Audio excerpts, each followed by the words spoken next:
du moment où la personne est née en Côte d'Ivoire, est née au Sénégal et qui va être président, qui se sent dans l'âme ou dans son corps sénégalais ou ivoirien, je sais pas moi, je ne sais pas. Moi, j'ai le droit d'exiger que mon président soit à l'image de mon peuple, de moi. Si demain le président... C'est le droit de vote. Mais si demain le président il est blanc, je vais pas me reconnaître en lui. Au fond de moi, Camerounais, et que ce droit-là me confère autant de privilèges qu'un Camerounais lambda qui est de père et de mère, pourquoi je ne vais pas me présenter aux élections si ce que je veux défendre rentre dans l'intérêt justement du Cameroun? Surtout qu'il y en a, il faut quand même le préciser, qui ont par exemple, qui peuvent avoir l'amour du pays en question, par exemple du Sénégal ou de la Côte d'Ivoire, beaucoup plus que de Sénégalais ou d'Ivoiriens qui eux-mêmes sont de père et de mère ivoirienne. Je considère que 60 ans, c'est vraiment, à l'échelle mondiale et à l'échelle de l'histoire de la planète, c'est un fœtus. Voilà. Et je considère que cette question, bon, on en débat aujourd'hui, mais je la trouve tellement éloignée de défis qui sont inhérents au continent. Je vais dans une hyperbole vraiment quelque chose de gigantesque, c'est que si aujourd'hui je me dis que un jour comme ça on se réveille, on regarde l'Afrique et on voit tous les présidents par exemple de l'Afrique sont des blancs, il y a un problème quelque part. Bonjour à tous. Bonjour. Bonjour. Merci d'être venus, merci d'avoir répondu à l'invitation. Nous sommes sur une chaîne internet qui s'appelle Koyeba. On est là pour échanger. Aujourd'hui, on parlera particulièrement d'une situation qui fait polémique en Afrique. C'est-à-dire, il y a des gens, des Caucasiens, des personnes d'origine occidentale, qui vivent en Afrique, qui sont nés en Afrique parfois. Ils ont grandi en Afrique et voudraient bien se présenter aux élections, et ça crée des polémiques, ça crée des situations intenables.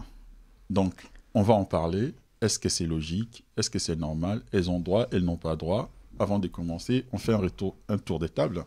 Et je commence à ma droite. Oui, bonjour. Je me présente. Oui. Je m'appelle Joëlle Dagosseri. Je suis chroniqueuse, journaliste sur une émission de débat politique, plutôt politique française, on va dire. D'accord. Et je suis également coach. D'accord. Coach... Coach carrière. Ok. Ensuite. Daniel Cédric Sokmbang. Je suis camerounais d'origine. Philosophe, précisément philosophe politique, et chercheur et doctorant, Université Paris-Est Créteil. Ouais. Et à ma gauche, les habitués. Daniel, jeune Africain amoureux de culture, d'histoire, amoureux de savoir. Et donc voilà, un plaisir pour moi d'être avec vous et de débattre d'un sujet aussi... polémique. Ouais, mitigant. Ouais. Comme d'habitude, hein, Ibrahim, 20 ans, étudiant et africain, c'est tout. On a besoin de plus. D'accord. Alors, on commence. Il y a des situations comme ça en Afrique. Il y a un Chinois qui veut se présenter dans le Malawi, je crois. Au Malawi. Il y a même des cas en Afrique où vous êtes né au Burkina Faso. On a eu les cas Ouattara, les cas d'Ivoirité. On a des cas comme ça au Congo. Il faut être des pères et des mères congolais pour être candidat aux élections. Est-ce que c'est logique? On commence déjà par les cas, un occidental qui se présente aux élections, au Sénégal par exemple, qui va être président, qui va être une personne, qui va être Miss Sénégal, alors qu'elle est d'origine française. Logique, pas logique, normal, pas normal. On donne la parole qui commence. à la femme.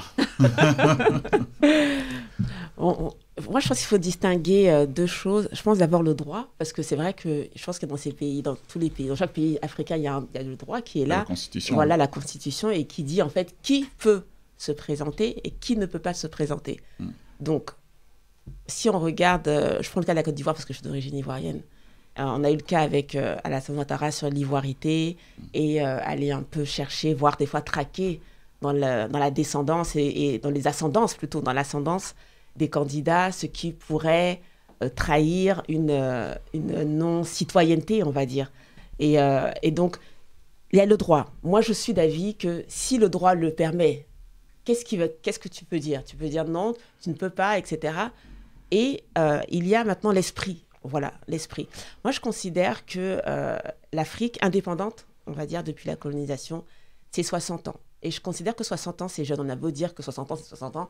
Je considère que 60 ans, c'est vraiment, à l'échelle mondiale et à l'échelle de l'histoire de la planète, c'est un fœtus. Voilà.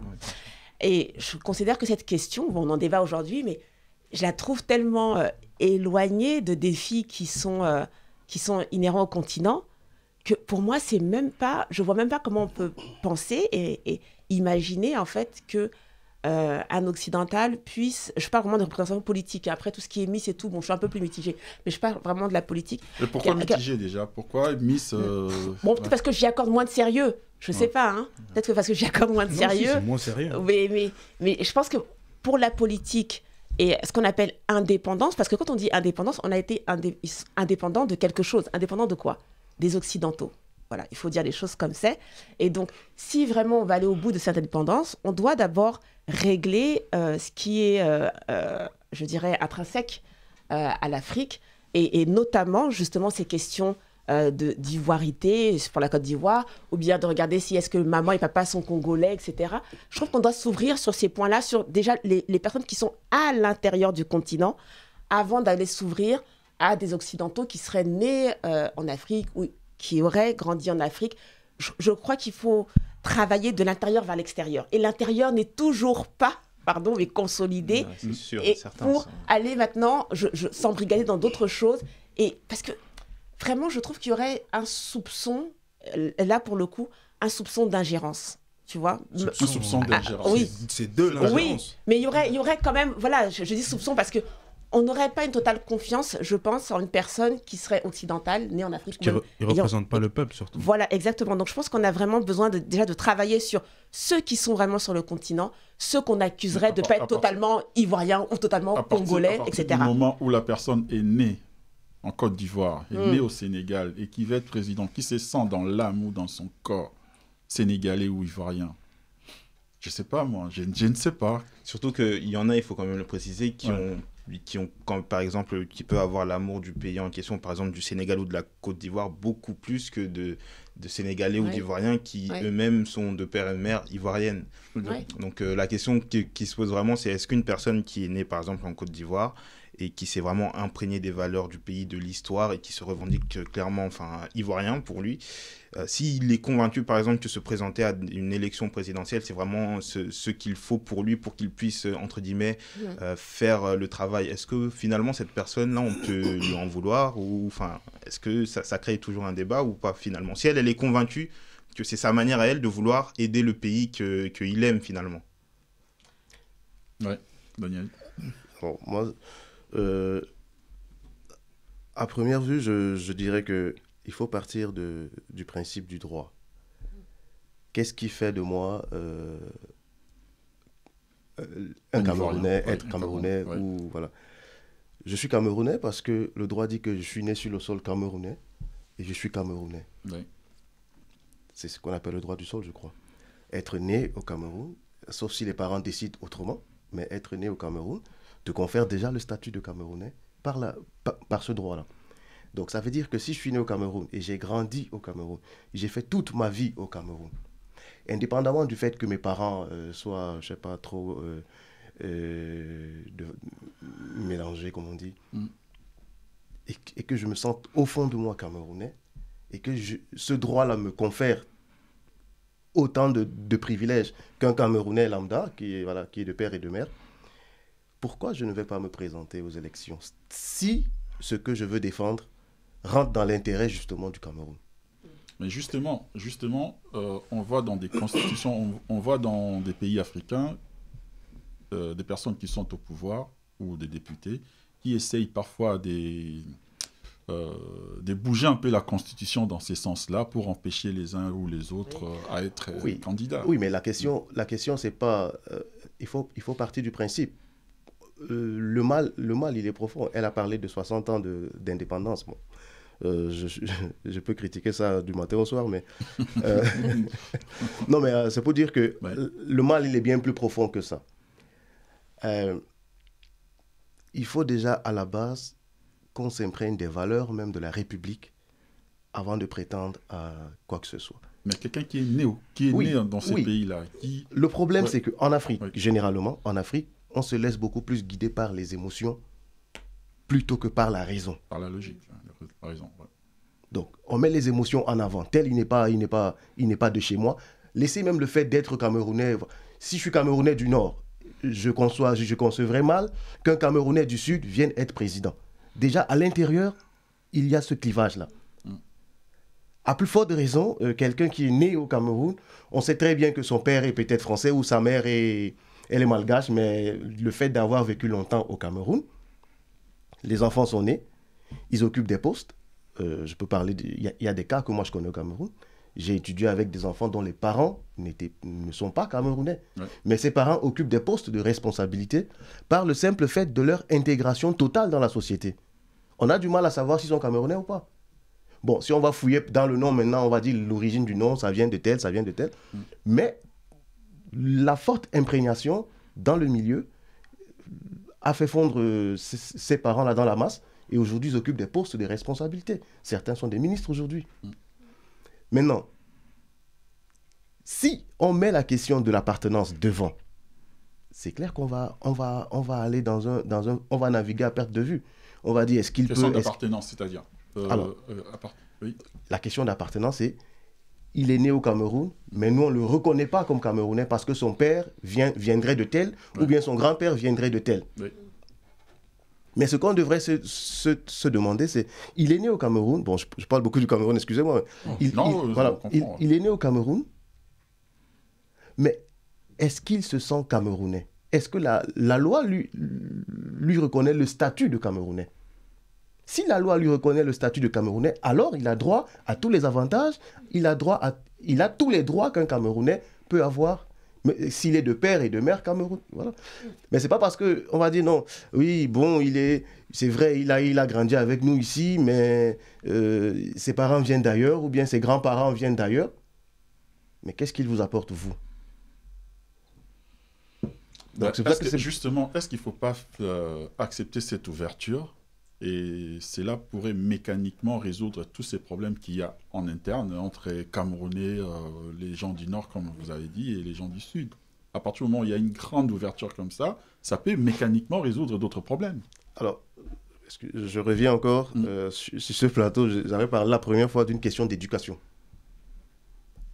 Il faut repartir de l'éducation. Il faut éduquer les gens aux valeurs républicaines.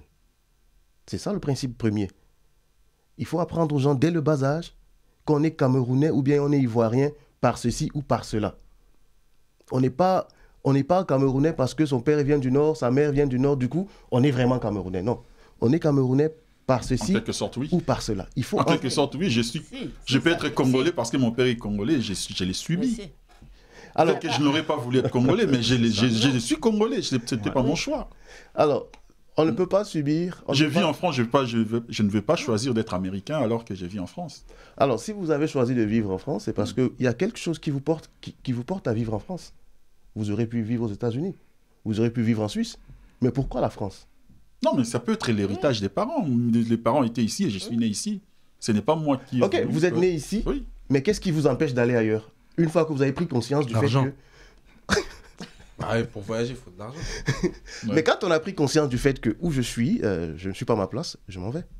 Oui. C'est tellement facile quand même. Hein. Mais...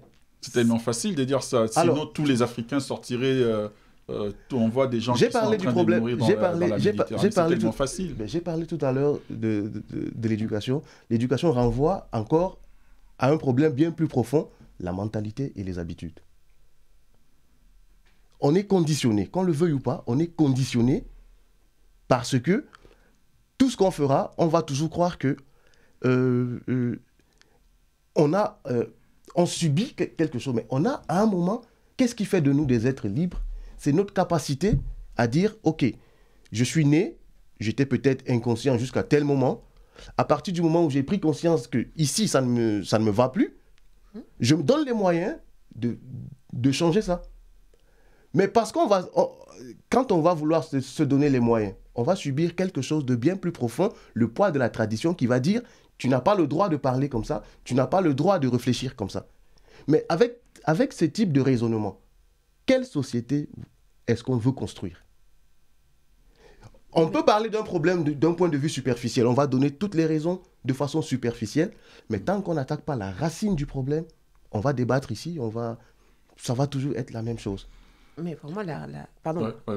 Allez-y. Non, Daniel, pour moi, la racine du problème, elle est déjà dans ce que tu disais tout à l'heure, c'est même d'aller traquer si maman ou papa est congolais ou ivoirien ou est malien.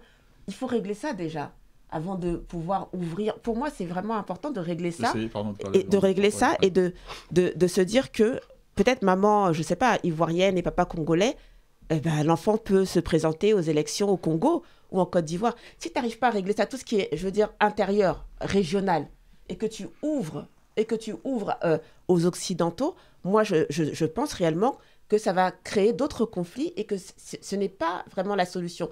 Et ce que toi, tu dis d'adhérer plutôt à des valeurs, plutôt qu'à une origine, le débat, tu le vois aussi en France. La France est revenue sur le droit du sol, par exemple. Le fait d'être juste né ici et qui te confère, on va dire, la nationalité. Ouais. Elle est revenue dessus. Tu vois ce que je veux dire? Parce qu'en réalité, tu ne peux pas juste dire que adhérer aux valeurs fait de toi quelqu'un. Oui, ça fait de toi un citoyen. Oui, ça en fait partie. Mais clairement, la citoyenneté vient aussi d'une appartenance. Je ne veux pas parler de sang, mais quelque part, c'est ça, de ton ascendance. Tu vois ce que je veux dire? Et ça doit compter. Tu ne peux pas l'effacer totalement du débat et dire que ça ne peut être que les valeurs. Je crois pas à ça. Je crois que ça doit compter. Pas que ça, mais ça doit aussi compter. Tu vois? Non, tu n'es pas d'accord, hein, Daniel? Moi, j'ai une question. Par exemple, si moi, je suis malien, moi, j'ai le droit d'exiger que mon président soit à l'image de mon peuple, de moi. Si demain, le président... C'est le droit de vote. Mais si demain, le président, il est blanc, je ne vais pas me reconnaître en lui. Je sais pas, moi, un président, quand il fait une campagne électorale et qu'il va dans chaque région, il essaye de montrer aux gens qu'il va les représenter. Moi, aujourd'hui, je suis noir. Comment est-ce qu'un blanc va me représenter? En fait, il n'a pas vécu ce que j'ai vécu. Je vois ce qu'il veut dire. C'est que moi, si je vais dans une hyperbole, vraiment quelque chose de gigantesque, c'est que si aujourd'hui je me dis qu'un jour, comme ça, on se réveille, on regarde l'Afrique et on voit tous les présidents, par exemple, de l'Afrique sont des blancs, il y a un problème quelque part. C'est vrai que moi, quand je regarderais... Et là, on parle de l'Afrique, mais en France, pareil. Hein, si tous les présidents européens sont des Noirs, je comprends pas. Donc, moi, je suis d'accord que on est, par exemple, français parce qu'on s'est imprégné des valeurs de la République française. Mais je suis aussi d'accord avec lui quand il dit qu'un chef d'État... Moi, je suis désolé, mais par exemple, quand je vois le monsieur, j'ai oublié son nom, qui veut se présenter dans le Malawi, et c'est un Chinois, je me dis, si ça se fait, déjà, premièrement, il y a aussi... Est-ce que la réciprocité est vraie? Non, mais... Tu penses que tu vas avoir un président noir en Chine? Non. Ouais, non, mais après, en fait... Ouais, non, en fait, après, c'est vrai. Faut être pragmatique. T'as tourné, Non, parce que j'ai regardé, je me suis dit peut-être que... Non, en réalité, c'est vrai. En réalité, ça reste compliqué. Donc, moi, je pense que c'est cette doctrine-là de chaque président doit être à l'image de son État. Je pense que c'est quelque chose qui doit quand même rester fondamental. Je pense que n'importe qui peut avoir accès à des positions politiques fortes. Mais c'est vrai que quand on parle des chefs d'État... Je pense qu'il faut quand même que le chef d'État soit... Alors, on a échangé. Où est-ce qu'on doit tracer la ligne rouge? C'est quoi la ligne à ne pas franchir? La ligne à ne pas franchir... Moi, comme je l'ai dit, je pense que... Miss, oui. Et président, non? Non, Miss, non aussi. Non. Ouais. Miss, non aussi. Bon, après, j'ai peut-être... Après, on a le cas de l'Afrique du Sud qui ont eu une histoire un peu plus particulière et qui ont eu une Miss sud-africaine qui était blanche, je crois. Mais oui, complètement. Bon, peut-être que je sous-estime le côté Miss, mais c'est vrai qu'être Miss, c'est aussi une représentation quelque part. Et surtout que la femme, la beauté, ça attire. Donc c'est vrai que directement, tu as l'œil sur la Miss en disant, oui, elle représente le pays. Bon, pourquoi? Je me dis, si on doit laisser des portes, parce qu'il faut toujours laisser des places. Donc, il faut créer quelle porte ouvrir, quelle porte fermer. Voilà. Si on doit laisser une porte, quand même, je trouve que je préfère la porte de Miss que la porte du président de la République. C'est clair.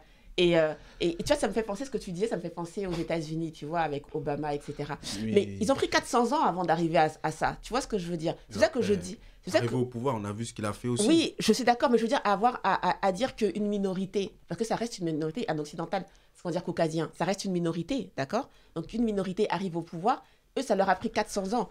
Et c'est ça que je dis que 60 ans, pour moi, mais c'est rien, en fait, pour que tout d'un coup, on renverse la table et qu'on dise, ah oui, allez-y. Moi, je trouve Après, que c'est rien. Les États-Unis, là où je trouve que c'est vraiment. C'est un pays qui. Je ne vais pas dire que c'est un pays qui n'a pas de racines, c'est que les États-Unis, on sait que c'était à la base, enfin, c'était les Amérindiens, que ceux qui sont là aujourd'hui dans les États-Unis, ça a été clairement des personnes qui sont venues d'ailleurs. Donc les États-Unis n'ont pas un fondement, pour moi, aussi ancré, aussi profond que d'autres pays, par exemple en Afrique, où si on remonte l'histoire sur des générations et des générations, on peut trouver un descendant d'une personne qui était là il y a plusieurs siècles, il y a plusieurs dizaines oui. Les États-Unis, ça s'est un peu construit Une comme ça, et surtout quand on fabrication, sait toute l'histoire qu'il y a eu entre du coup les personnes noires, les personnes blanches, c'était un peu une victoire de gagner, de faire ça. Donc les États-Unis, c'est un peu un cas à part. Et donc voilà. Mais c'est vrai que moi, par exemple en France, en Afrique, Miss comme président, pour moi, je pense que il faut pas. Daniel, quelle porte fermer, quelle porte ouvrir? Alors, c'est compliqué de dire ça, mais... quelle porte fermer? Je ferme... Tout ce qui pourrait conduire aux abus. Et quand je parle d'abus, c'est de choisir quelqu'un sous l'influence de certains facteurs. L'histoire, c'est que, vous avez parlé des États-Unis, oui, il y a une forte histoire derrière. Tout comme en Afrique, il y a aussi une forte histoire derrière. Quel que soit ce qu'on va dire, bah si, quel que soit ce qu'on va dire. Les États-Unis et l'Afrique, non. Parce que quel que soit ce qu'on va dire. Il y a aussi un cas, où quand vous allez en Afrique, dans toutes les grandes entreprises,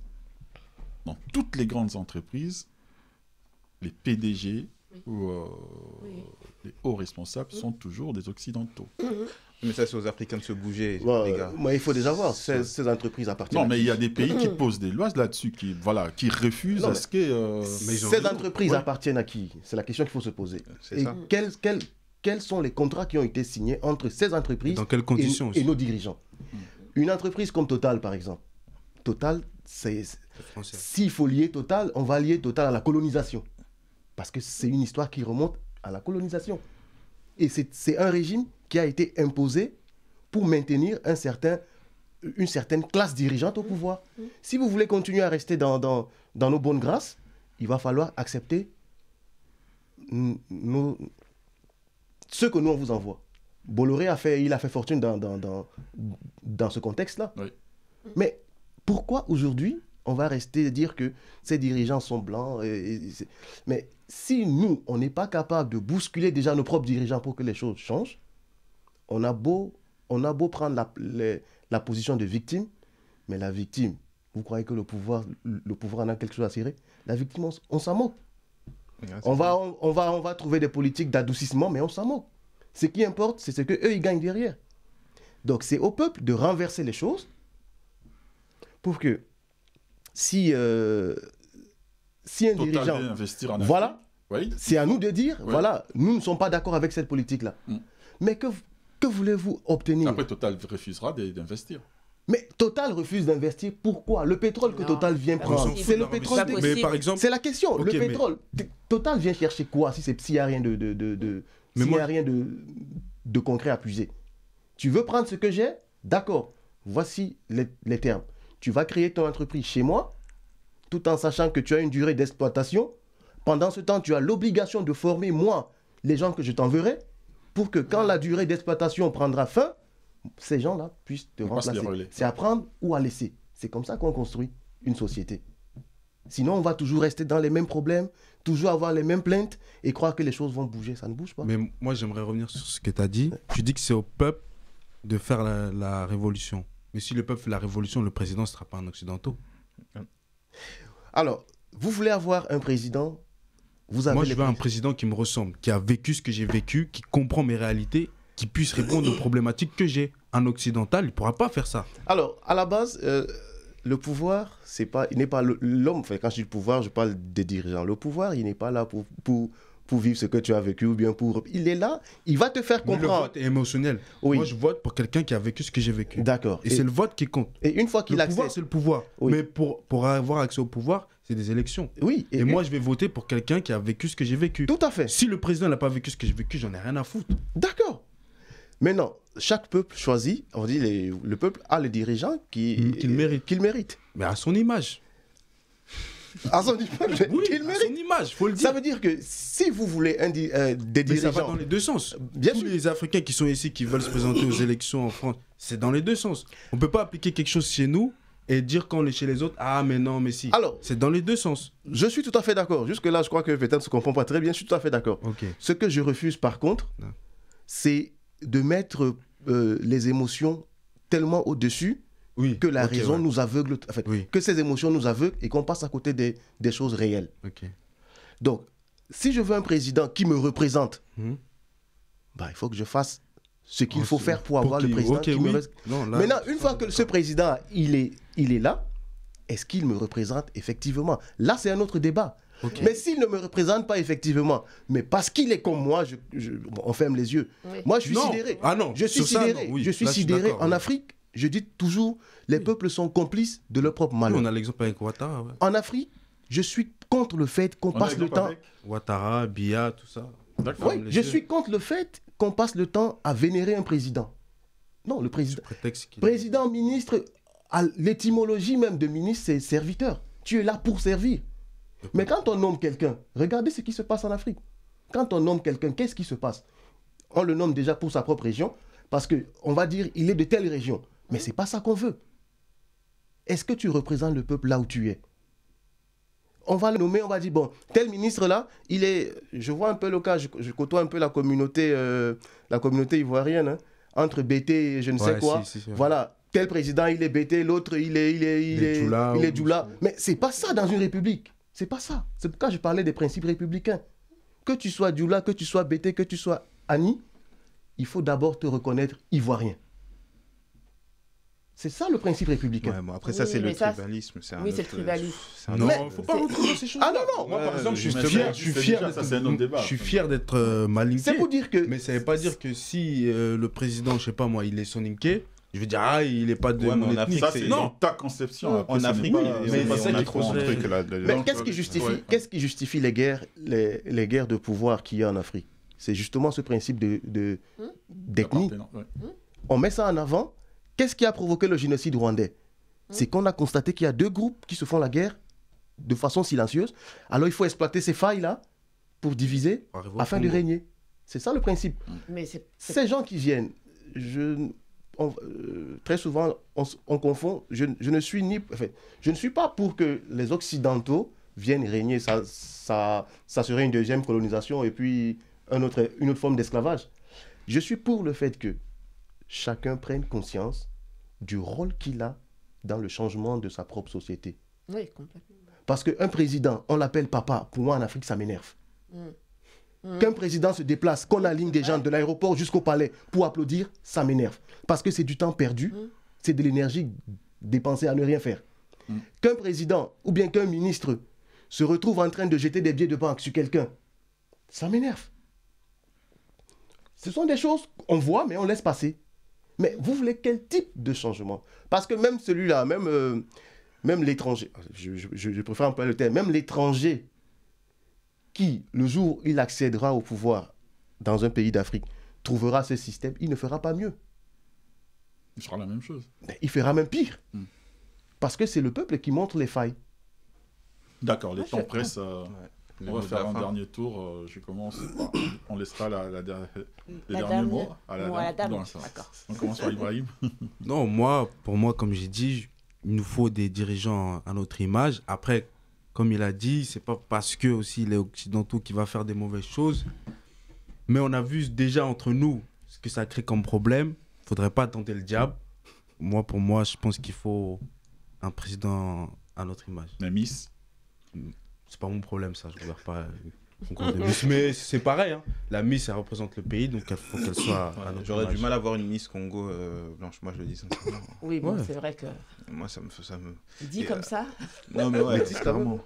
Métis, ça passe. Ça passe. Moi non, Et moi, encore. moi il faut qu'elle soit... En fait, moi c'est une beauté ethnique, c'est-à-dire qu'il faut que je vois toute la descendance du Congo, ça donne ça. Mais après c'est ma conception, je sais pas quels critères ils prennent pour les Miss, mais bon ça c'est un autre truc. Et moi ce que je voulais juste dire pour la fin, je vais paraître assez extrême voire radical, mais pourquoi est-ce que moi je pense que c'est pas du tout c'est pas du tout une solution. C'est parce que, en fait, je me mets dans un monde parallèle où on a un président blanc, par exemple, qui vient au Congo. Et même si ce président blanc, il se présente au Congo, il résout tous les problèmes du Congo. Le Congo, ça devient un pays magnifique.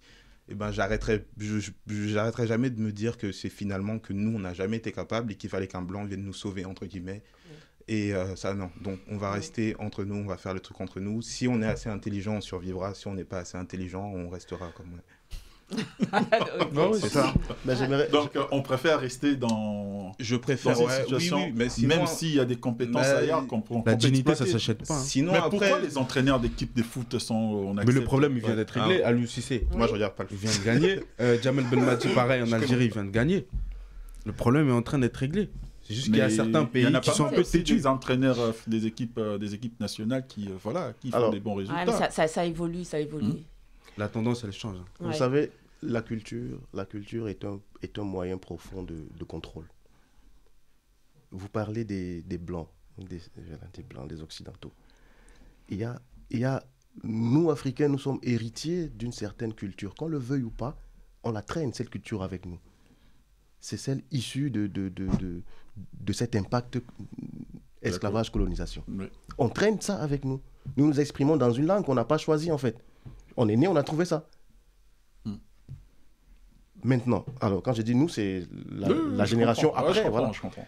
Maintenant, le foot, les Miss et tout, est-ce que c'est vraiment intrinsèque à l'Afrique? Non, ce sont des importations.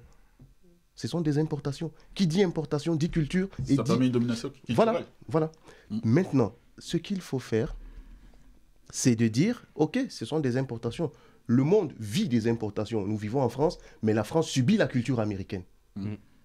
Parce que depuis le plan Marshall, c'était, on vous aide à reconstruire votre pays, mais nous, on vous tient par la culture. On vous impose notre culture. C'est une façon de rembourser votre dette. C'est la même chose. En fait, ce que la France a fait subir et continue de faire subir à l'Afrique, c'est ce qu'elle subit des Américains aujourd'hui, enfin depuis longtemps. Donc, il suffit de dire, ok, on ne peut pas se défaire comme par un coup de baguette magique, mais on peut se l'approprier autrement. C'est tout le travail, je dis bien, c'est tout le travail de nos intellectuels, de nos grands penseurs. C'est tout le travail qu'il faut faire. Est-ce qu'il y en maintenant. a des grands penseurs, des intellectuels? Il y en a. Il y en a. Où ça? Mais, alors, non, attends. Il y en a. Bon, c'est bon. Voilà. Et comme j'aime dire, l'Afrique a passé le temps à fabriquer des diplômés plutôt que des intellectuels. Ouais. Donc, mais les intellectuels, il y en a. Le peu d'intellectuels, voilà.